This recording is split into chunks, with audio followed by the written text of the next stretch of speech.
still did not leave the country, that was the only room where we could gather enough congressmen and senators.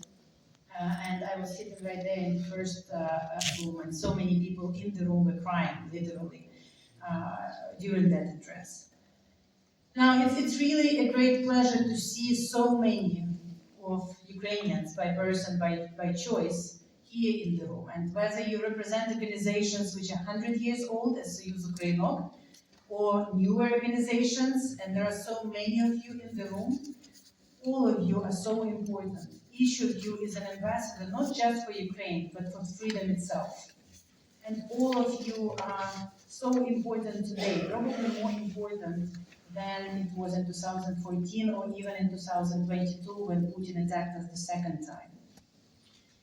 Now, you come from all over the United States, and again, I'm so grateful to you for spending your time, your energy, your own personal resources on doing what is right and fighting for what is so important for Ukraine. I mean, I don't have to explain to you that it's existential for Ukraine, but also for all of us who believe in these values. And it still matters, and it's still important. And the outcome of this war will have implications not only for Ukraine, Europe, but for all of us, because it will define the world in which we will live.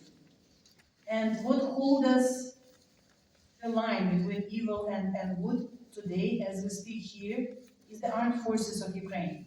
And I see many veterans, and I see also probably some active duty, because I know there are some also from Ukraine that will be working this week in Ukraine. And I want to use this opportunity to thank you for your service.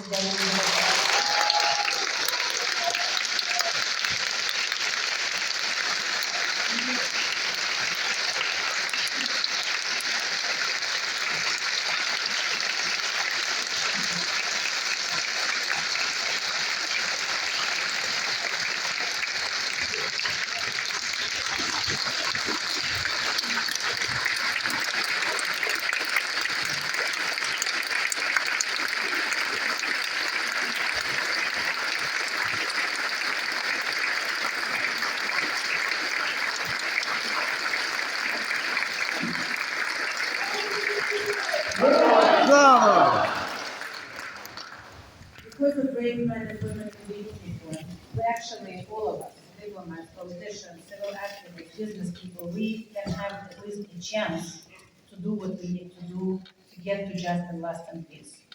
Now, where we are now, and why I think your visits to your elected officials are more timely today than ever, and it's very important. And the next 2 days that you will spend meeting with the officers here on the Hill is going to be very important.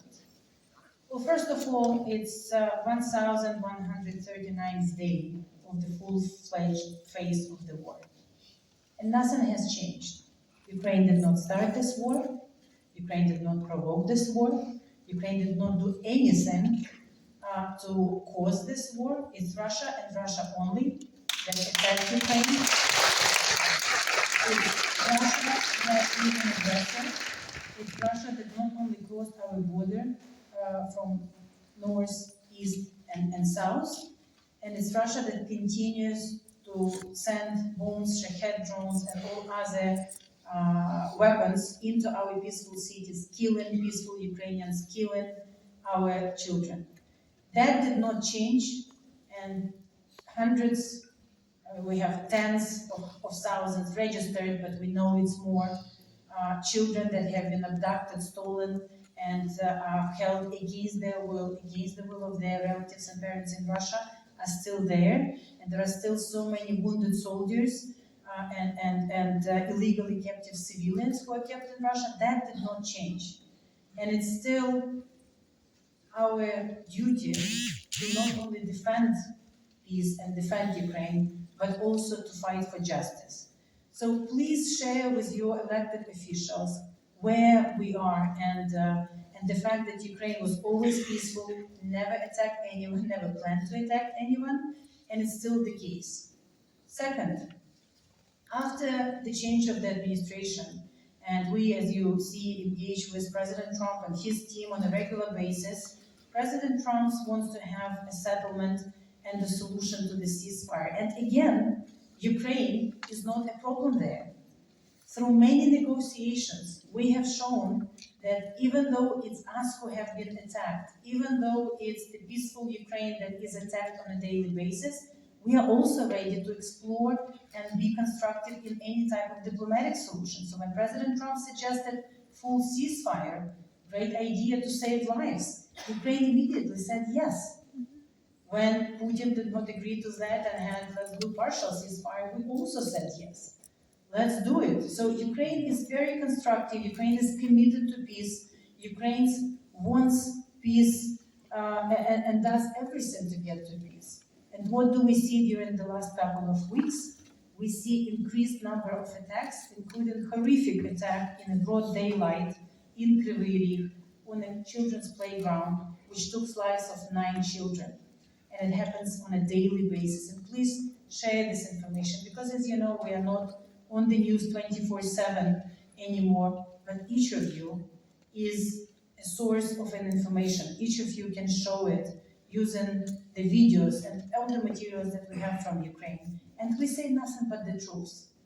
So as much as Ukraine remains committed to peace, as much as Ukraine needs all the weapons in order to be able to defend ourselves, again, it's a defensive operation that we conduct since 2022 and frankly since 2014, because that's when Russia attacked us the first time.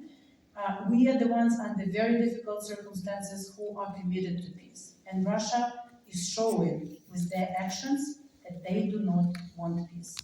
And we have to gather together, all of us, with our strategic friends, with the United States, European Union, UK, Japan, and all the coalition of the willing, in order to convince, force, whatever diplomatic or undiplomatic words you want to use, Russia, to actually want peace.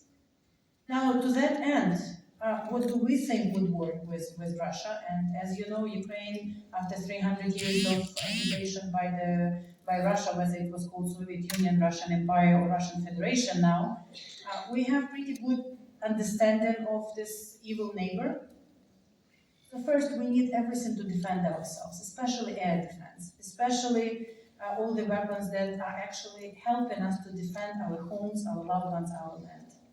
Second, sanctions, very important. Please talk to everyone how sanctions actually not only deny Russia the right to sell their products and buy more weapons in order, buy more spare parts for weapons in order to continue their war crimes, but also will break the ties between this new axis of evil, which is not even hiding anymore.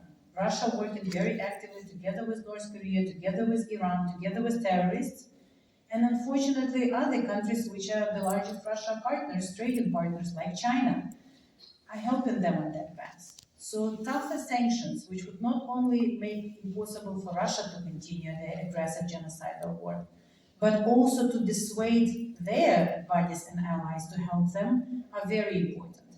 And there is still a lot we can do in sanctions. Sanction all Russian banks, still valid, because out of 320-something Russian banks, only 118 is under the full blocking sanctions by the US. Sanction all our oil and gas sector, which would completely coincide with American own national security initiatives. We do need more American oil and gas everywhere to replace the Russian gas, which is not only bad quality and dirty, but it's also bloody. So sanctions are very important. Third, the humanitarian component, our prisoners of war and our children. This is something that is a war crime more than anything that Russians are doing, and they have done pretty much all war crimes possible. We need to get all of our people back. They need to let them go. They need to allow them to come back home, and they need to allow children to go back to Ukraine and not to be tortured, indoctrinated, put for the speedy adoptions. This is unacceptable.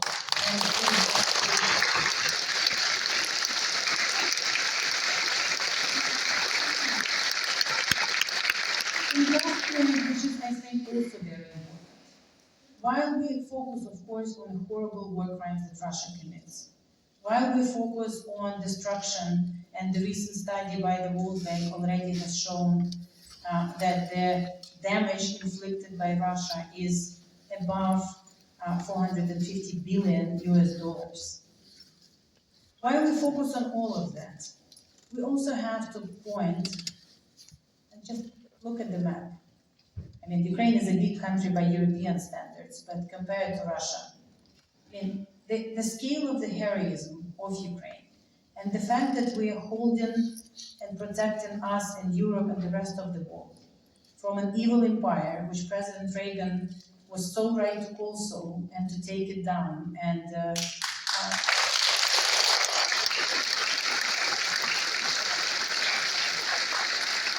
we have to also point how important Ukraine for the solution of so many joint global challenges that we have. Ukraine, which even during the war feeds more than 400 million people globally. Ukraine that even during the horrible war continues to produce and is in the top innovators, especially in defense tech, the naval drones that we have came up with, which actually allowed us to liberate the Black Sea and its capability of defense. More than 120 new platforms of aerial drones, and it's being developed literally as we speak. The Ukrainian engineering and different types of production manufacturing in Ukraine. Ukraine is a solution to many challenges that we have. After Russia and their bodies started to weaponize supply chains, we could be a trusted ally to Europe, to the United States. We could be a solution to so many global problems. And when everyone is providing us support to win this war, it's not only to help us, it's not only to do the same which is important for the national security, but it's also a smart thing to do because we can be partners together and we can build stronger democratic alliance together. And Ukraine is really a powerhouse for all of that. During the Soviet times, when we were occupied by the Russian Federation, Soviet Union at that time, it was Ukrainian engineers, sometimes in Gulag, in the prison cells, which were pioneering the Russian space program. It was Ukrainian food that Russia was using and weaponizing it and feeding people in Africa and all over the world and saying it's Soviets that are helping them. No, it was Ukrainian farmers who did not have their lands, who was stolen, that land was stolen from them, and they had no rights and they were working on their land and that was taken from them, including in 1932 and 33, all of it was taken, and we had to go through Holodomor, which claimed lives of millions. And so nothing is not important. Please share all of that with your elected officials, because that shows the pattern. Russia did it in 1932-33. To Ukrainians, Russia did it in 1918 and 1921 when Ukraine was independent and Ukrainian National Republic was building its own peaceful democratic state while Russia was just trying to recreate the Russian Empire but called it the Soviet Union. So again, thank you so much for your work and thank you upfront for your very hard work during the last 2 days. I'm honored. And I'm really happy that I have so many ambassadors who will make my work much easier.